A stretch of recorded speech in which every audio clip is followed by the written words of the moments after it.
Little Fairies, Poppy's Magic by Sam Walshaw. It was early morning in the garden and the fairies were just waking up. Poppy woke first. It was her turn to collect the sweet, gooey honey from the bumblebees at the bottom of the garden. The fairies loved honey for breakfast. As Poppy got to the bottom of the garden, she was puzzled. There was no busy buzzing around the hive. Everything was strangely quiet. Those lazy bees must have slept in, thought Poppy. I'd better wake them up. Poppy knocked on the hive door. Knock, knock, knock. There was no answer. She crept inside. Achoo! Achoo! Achoo! Oh dear, she said. Whatever's wrong? Achoo! Sneezed a nearby bee. We all have a cold and a runny nose, and we can't collect any pollen to make your breakfast honey. Poppy set off home to tell the others, but on the way she saw how sad and droopy all the garden flowers were. The flowers have too much pollen. It's making them wilt, thought Poppy glumly. Poppy flew back as fast as her wings could carry her to tell Rose and Ivy what had happened. Oh no! What are we going to do? Wailed Rose and Ivy. Don't worry. I'll collect up all the pollen, said Poppy.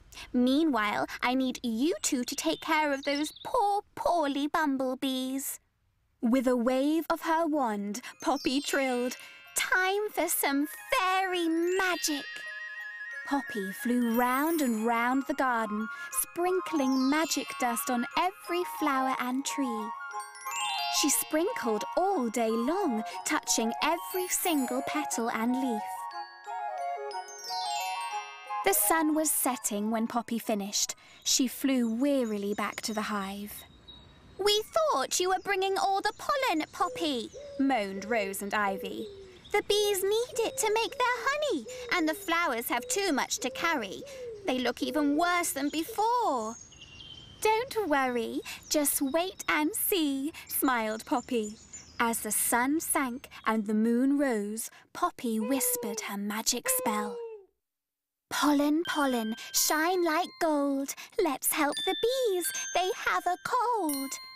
Then something magical happened.